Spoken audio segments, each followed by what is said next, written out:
Puji Tuhan, selamat pagi, shalom buat kita semuanya. Shalom. Selamat kita berbakti dan beribadah kepada Tuhan dimanapun Bapak Ibu Saudara berada. Mari kita sama-sama menyenangkan Tuhan, meninggikan Tuhan, Allah yang besar, Allah yang sudah menyelamatkan kita semuanya. Puji Tuhan, mari kita nyanyikan pujian, kutinggikan Engkau Tuhan, melebihi segalanya. Haleluya, terima kasih Tuhan.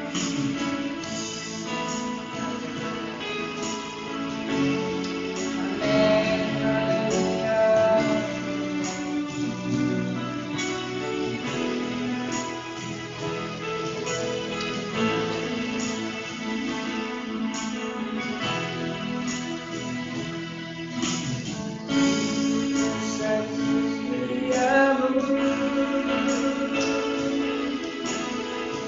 Dari sepanjang darahmu telah layakan kehidupanku.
Tiada kata yang bisa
Engkau Engkau yang kami puji, yang kami sembah dan kami tinggikan.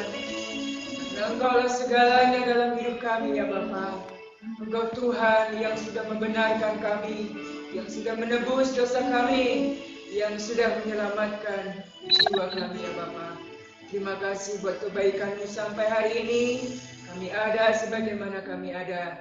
Dimanapun umat-Mu, jemaat-Mu, anak-anak-Mu berada, pagi ini kami satukan hati untuk memuji dan menyembah Tuhan Allah yang sudah menebus dan menyelamatkan kami semuanya. Berkati ibadah kami dari awal sampai selesainya ya Bapa. Urapan Allah menyertai dan mengurapi kami semuanya. Ampuni dosa kami Tuhan. Dalam nama Tuhan Yesus Kristus kami berdoa. Haleluya. Amin. Puji Tuhan. Kita akan lanjutkan pujian kita kepada Tuhan. Kita nyanyikan pujian sekarang telah tiba keselamatan dan kuasa. Amin.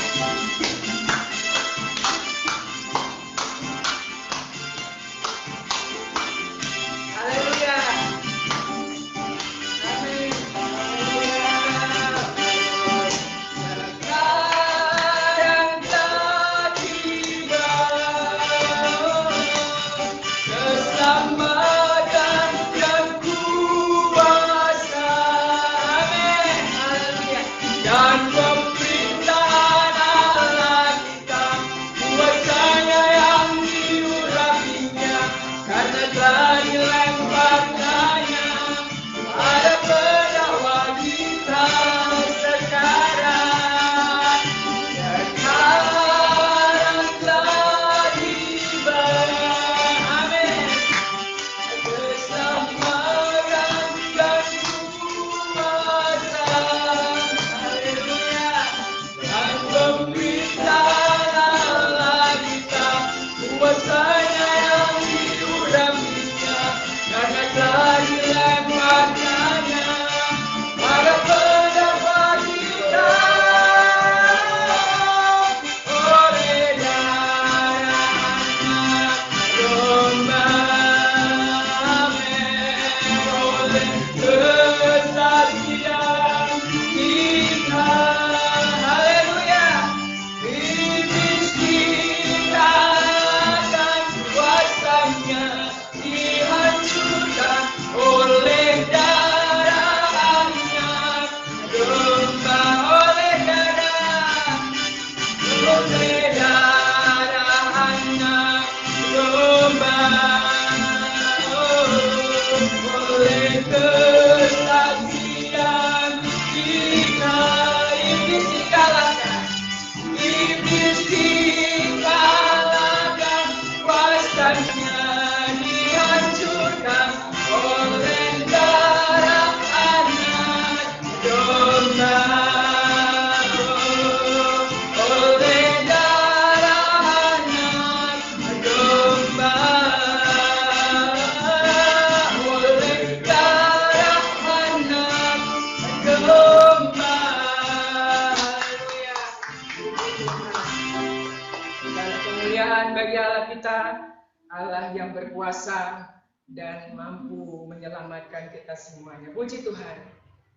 Apapun kondisi dan keadaan kita, saudara, Bapak Ibu dimanapun berada, tetaplah setia, tetaplah cinta kepada Tuhan, karena Allah akan memperhitungkan semua kesetiaan dan cinta kita kepada Tuhan. Puji Tuhan. Ku tetap cinta, ku tetap cinta. Kita nyanyikan pujian ini akan menyambut firman Tuhan. Haleluya. Amin Tuhan. Ini janji kami Tuhan, kami mau cinta Engkau, kami mau setia kepadamu, apapun yang terjadi dalam hidup kami. Terima kasih. Haleluya. Amin. Ya Tuhan. Ku tetap cinta, ku tetap cinta, walau badai datang menerpa.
janji kami kepadamu. Kami mau tetap cinta Tuhan. Kami mau tetap setia kepada Tuhan. Walaupun badai datang, walaupun topan datang menerpa dalam hidup kami, kami mau tetap cinta dan tetap setia kepada Tuhan. Kami percaya Engkau akan melakukan yang terbaik dalam hidup kami, ya Bapa. Engkau akan mengerjakan dan memberikan yang terbaik dalam hidup kami. Terima kasih. Berkati kami seluruh umat-Mu, jemaat-Mu, anak-anak Tuhan yang percaya kepadamu. Engkau berkati dengan firman Allah yang sebentar akan kami dengar, ya Bapa. Kuasa-Mu, urapan-Mu atas hamba-Mu, atas kami semuanya. Terima kasih Tuhan. Dalam nama Tuhan Yesus Kristus, kami berdoa dan mengucap syukur. Kami sambut firman-Mu. Haleluya. Amin. Puji Tuhan. Tuhan memberkati.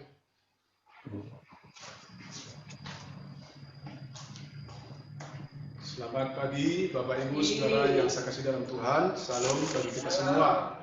Haleluya. Haleluya.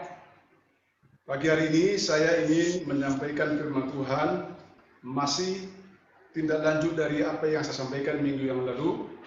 Kalau minggu yang lalu saya menyampaikan kepada kita firman Tuhan dari kitab Wahyu pasal yang kedua ayat 1 sampai ayat yang ke-7, di mana di sana adalah firman Tuhan datang kepada jemaat yang ada di Efesus. Jadi di Asia kecil itu ada 7 jemaat yang mendapat perhatian khusus dari Tuhan. Salah satunya adalah jemaat yang ada di sana itu adalah jemaat Efesus. Kita tahu bersama jemaat Efesus dipuji oleh Tuhan, tetapi juga dicela oleh Tuhan. Nah, dipuji dalam hal pekerjaan, tetapi dicela dalam hal kasih. Karena itu dikatakan kemarin supaya mereka bertobat dan mereka kembali kepada kasih mula-mula. Bapak Ibu yang saya kasih dalam Tuhan, kalau hari ini saya ingin menyampaikan firman Tuhan masih seputar itu, seputar kitab Wahyu. Dalam hal ini adalah pasal yang kedua ayat yang ke-8 sampai ayat yang ke-11. Kenapa saya ingin menyampaikan ini? Karena jemaat yang ada yang dicatat dalam kitab Wahyu ini adalah model atau gambaran jemaat-jemaat di akhir zaman. Dan nanti kita akan melihat sebagai jemaat yang mendapat perhatian dari Tuhan, kita masuk dalam kategori jemaat yang mana. Saat ini saya akan bacakan firman Tuhan dari kitab Wahyu pasal yang kedua, ayatnya yang ke-8 sampai ayat yang ke-11. Supaya saya tidak perlu nanti membaca secara satu-satu, saya akan bacakan secara keseluruhan. Bunyinya demikian.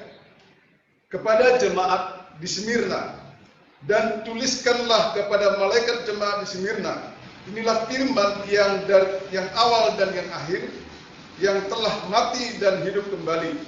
Aku tahu kesusahanmu dan kemiskinanmu, namun engkau kaya, dan fitnah mereka yang menyebut dirinya orang Yahudi, tetapi yang sebenarnya tidak demikian. Sebaliknya, mereka adalah jemaah iblis. Jangan takut terhadap apa yang harus engkau derita. Sesungguhnya iblis akan melemparkan beberapa orang dari antaramu ke dalam penjara supaya kamu dicobai, dan kamu akan beroleh kesusahan selama 10 hari. Hendaklah engkau setia sampai mati, dan aku akan mengaruniakan kepadamu mahkota kehidupan. Siapa bertelinga, hendaklah ia mendengarkan apa yang dikatakan Roh kepada jemaat-jemaat. Barang siapa menang, ia tidak akan menderita apa-apa oleh kematian yang kedua. Jelas di dalam ayat ini firman Tuhan juga ditujukan kepada jemaat yang ada di Smyrna. Sedikit sebagai gambaran bagi kita semua supaya nanti kita bisa memahami kenapa Tuhan sampai menyampaikan firman kepada jemaat Smyrna. Smyrna adalah salah satu kota yang cukup besar di Asia Kecil. Bahkan banyak sejarah mengatakan ini adalah kota kedua terbesar. Tetapi kota Smyrna ini adalah kota yang makmur, ya, kota yang makmur. Bahkan di kota ini ada kuil kaisar dibuat di sana, ada dewi Roma yang dibuat di sana.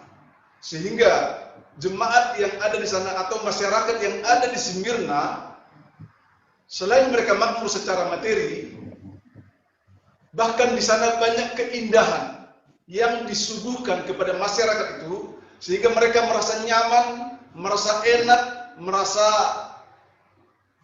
bahagia dengan kemakmuran itu.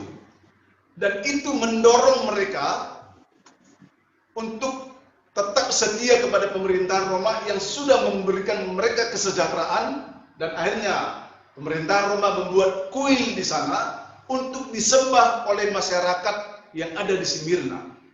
Ini menjadi sebuah tantangan bagi jemaat yang ada di Smyrna, di mana jemaat di sana itu juga dipaksa mereka menyembah kuil. Siapapun yang tidak mau menyembah kuil kaisar itu sama saja menentang peraturan kaisar, menentang perintah atau titah kaisar. Sehingga orang Kristen yang ada di sana merasa tertekan, terintimidasi, terdiskriminasi. Sehingga aktivitas orang-orang Kristen yang ada di sana dibatasi. Berjualan, dia mendapatkan perlakuan yang diskriminasi. Semua aktivitas orang Kristen seperti selalu mendapatkan monitor. Inilah yang menjadi kesusahan mereka. Mereka mendapatkan tekanan dan perlakuan itu karena mereka mempertahankan iman kepada Tuhan dan tidak mau menyembah kepada kuil, kepada patung yang ada di sana. Sehingga itulah kesusahan. Bahkan kepada mereka difitnahkan hal-hal yang tidak benar.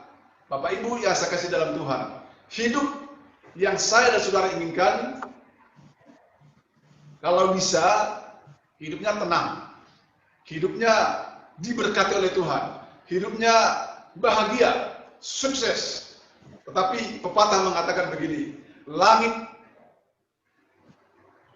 tidak selamanya cerah, tetapi awan pun tidak selamanya mendung. Apa artinya ini? Hidup kita ini tidak selamanya indah.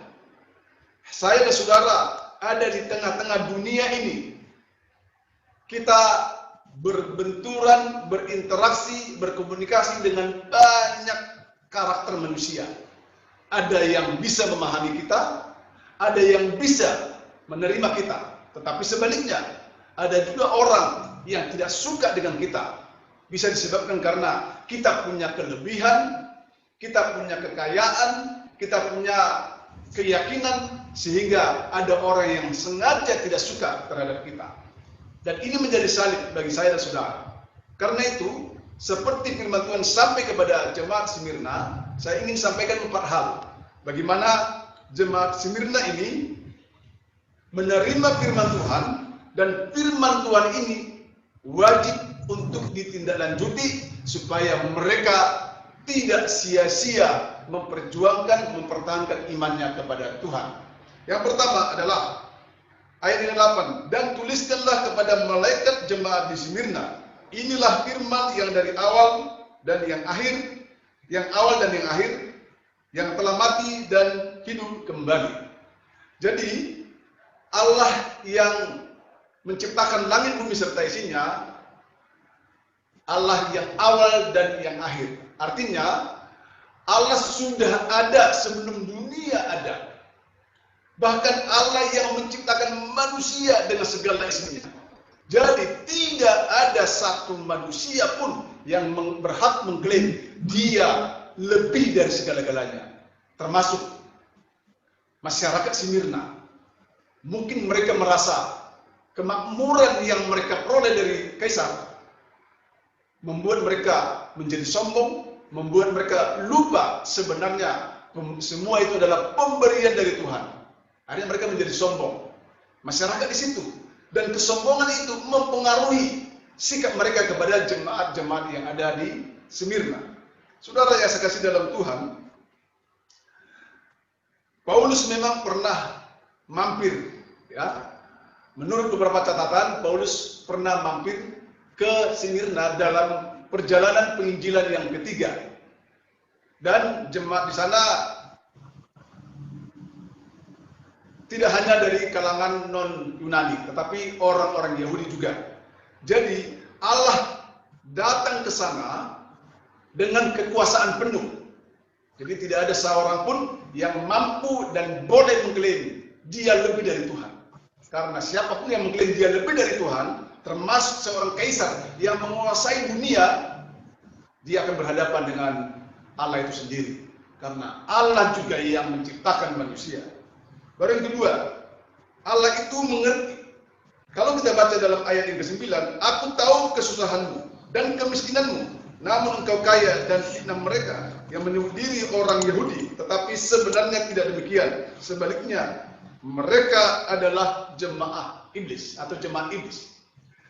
Ternyata memang selain masyarakat umum yang ada di Smyrna, di jemaat yang ada di Smyrna itu pun ternyata ada beberapa jemaat yang kompromi dengan orang-orang awam, artinya orang-orang di luar Kristen.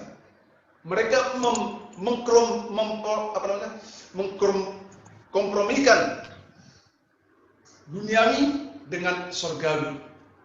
Tidak apa-apa, yang penting aman-aman, yang penting baik-baik saja. Dunia sekarang sedang diperhadapkan dengan kompromi-kompromi yang mengikis kebenaran-kebenaran firman Tuhan. Saudara, akhir-akhir ini begitu gencar pengajaran sesat. Sebagai orang Kristen, saya ataupun saudara berkeyakinan bahwa kita sedang menanti kedatangan Tuhan yang kedua kali. Dengan kata lain, sampai saat ini kita sedang menanti, tapi Tuhan belum datang yang kedua kali. Tapi ada pengajaran atau sekte lain sekarang sudah mengatakan, berani mengklaim Tuhan. Banyak orang Kristen merasa orang Kristen tertipu, padahal Tuhan sudah datang. Nah, ini pengajaran sesat. Tuhan sudah datang.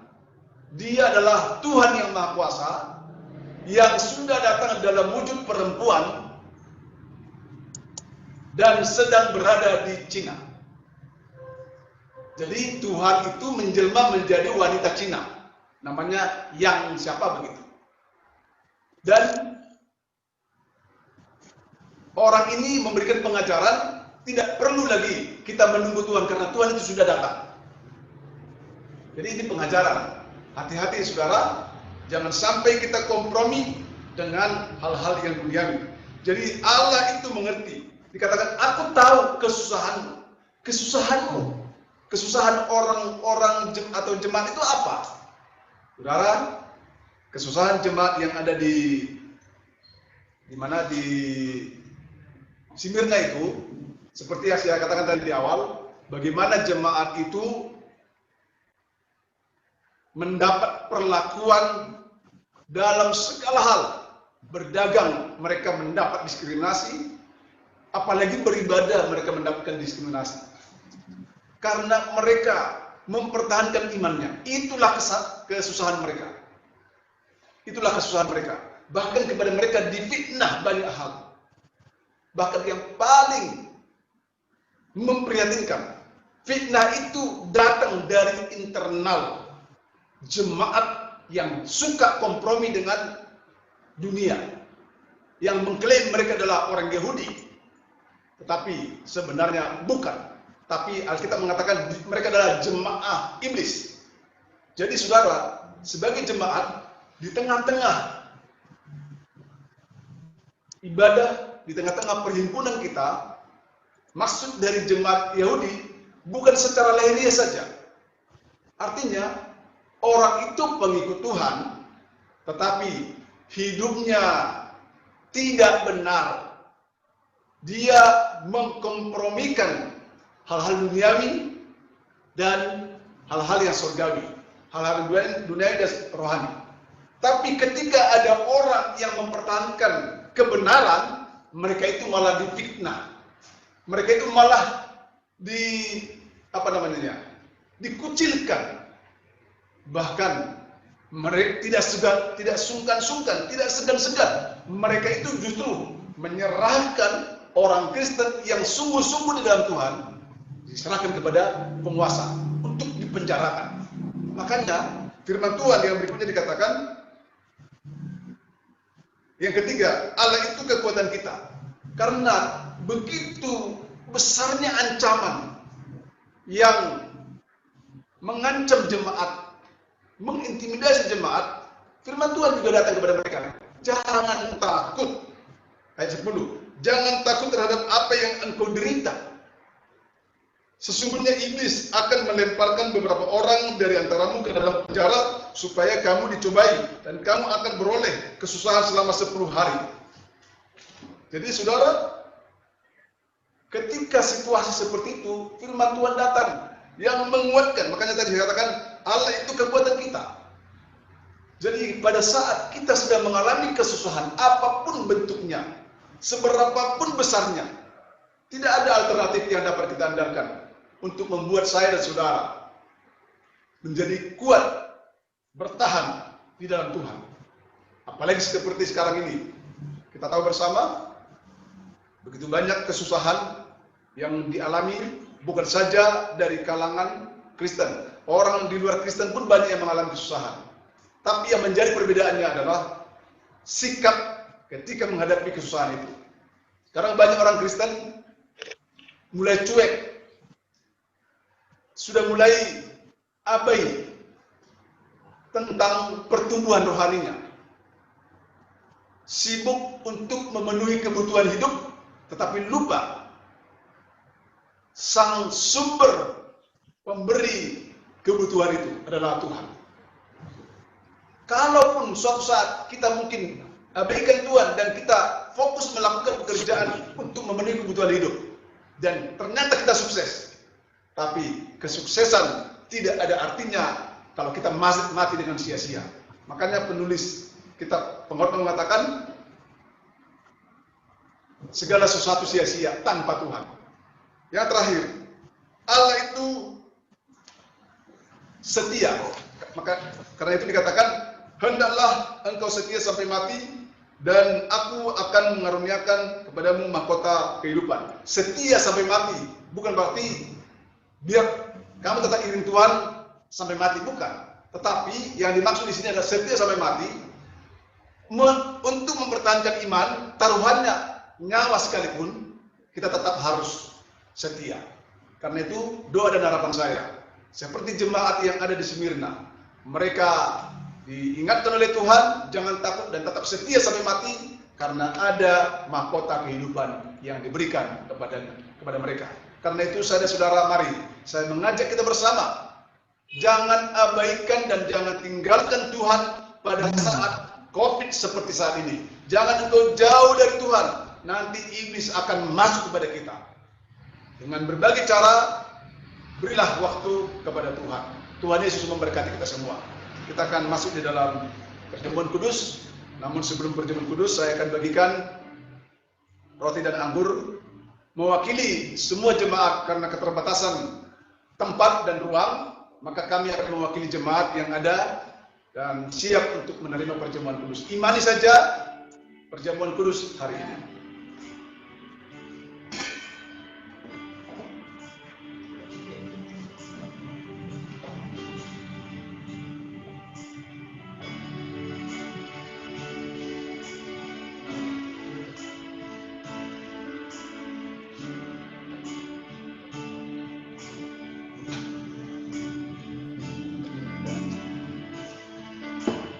Tetap setia. Tetap setia. Tetap setia. Kita harus tetap setia sekalipun badai taubat datang. Amin.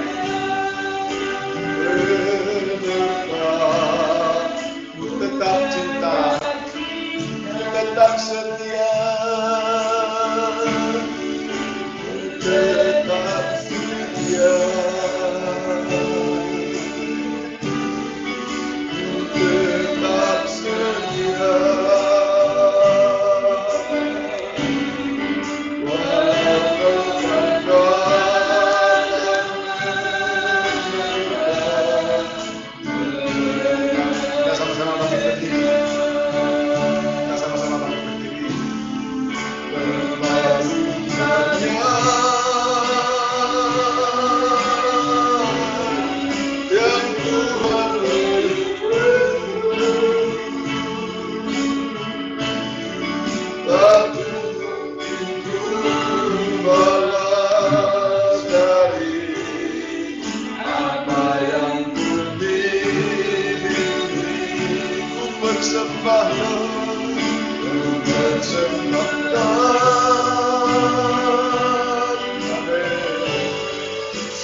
Dengarkan firman Tuhan. Haleluya. Sebab apa yang telah kuteruskan kepadamu telah aku terima dari Tuhan, yaitu bahwa Tuhan Yesus pada malam waktu ia diserahkan mengambil roti, dan sesudah itu ia mengucap syukur atasnya, ia memecah-mecahkannya dan berkata, inilah tubuhku yang diserahkan bagi kamu, perbuatlah ini menjadi peringatan akan aku. Mari kita makan bersama-sama dalam nama Tuhan Yesus Kristus. Haleluya. Amin. Cawan di tangan kanan kita. Dengarkan firman Tuhan. Demikian juga ia mengambil cawan sesudah makan, lalu berkata, cawan ini adalah perjanjian baru yang dimeteraikan oleh darahku. Perbuatlah ini setiap kali kamu minumnya menjadi peringatan akan aku. Mari kita minum bersama-sama dan berkata dalam nama Yesus. Terima kasih. Bapa di surga, Bapa yang baik. Haleluya. Setelah kami mendengarkan firman Allah, Amin, amin. bagaimana Engkau menaruh perhatian, Amin. Engkau datang dan menaruh perhatian terhadap jemaat yang ada di Smyrna. Pada saat mereka hidup di dalam tekanan karena saling memperjuangkan iman percaya mereka kepada Tuhan. Tapi Engkau sudah memberikan kepada mereka kekuatan, penguatan supaya mereka jangan takut.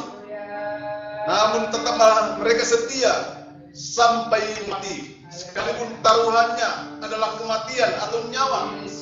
Kalau mereka bertahan, maka ada pengharapan, ada mahkota yang Tuhan telah berikan kepada mereka.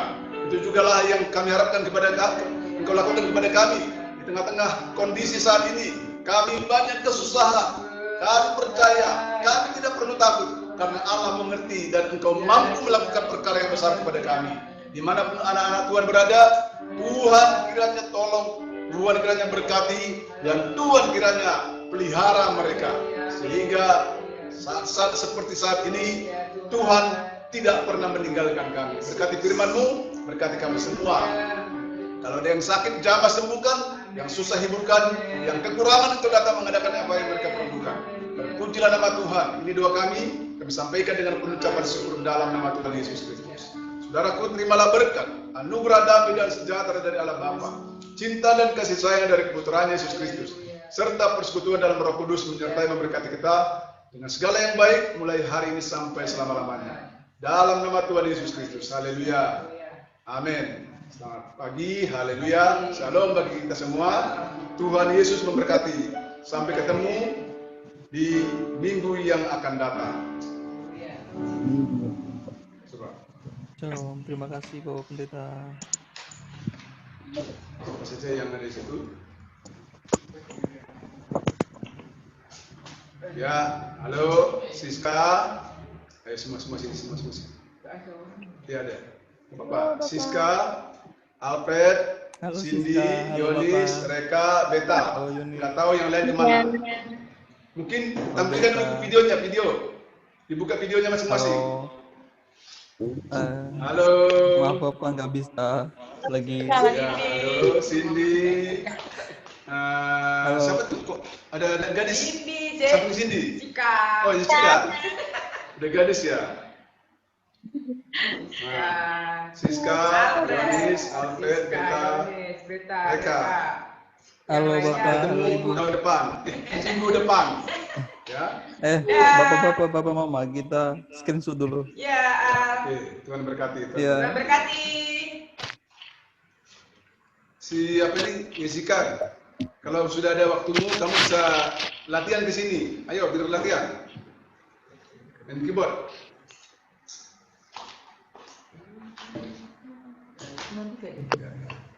Apa itu?